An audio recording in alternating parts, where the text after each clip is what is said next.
السلام عليكم ورحمة الله وبركاته. الزملاء اللي كانوا سألوني على الفيديو بتاع تخزين الأغاني على الشاشة. تمام.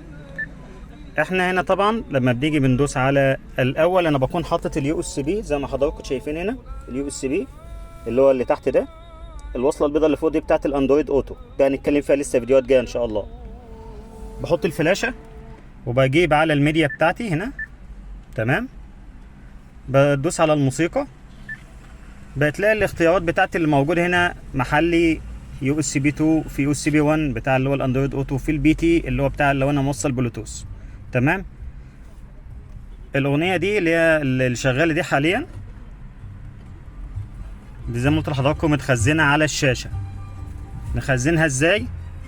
تمام. لما بنرجع كده اخش على اليو اس بي اللي هو اللي فيه الاغاني كده، اختار اي حاجه، مثلا ديت الاغنيه دي مثلا في علامه قلب هنا صغيره اهو، علامه قلب كده، بدوس عليها. تم النسخ الى الموسيقى المحليه، والقلب هنا لونه اتغير، يبقى كده اتخزنت. لو انا رجعت شفتها كده، شوف تاني الموسيقى بتاعتي اللي هي المحلي بقى، اللي هي اللي عليها الشاشه، هتلاقي بيت اغنيتين اهو، الاغنيه الاولانيه. طب لو انا جيت اشيل الفلاشه اهو، شلت اليو اس بي، شوف تم قطع اليو اس بي والاغنيه شغاله عادي اهي. تمام. ولو عايز اشغل الاغنيه الثانيه والفلاشه اهي معايا مش محطوطه اهي شغاله. تمام. دي تاني كده. تمام.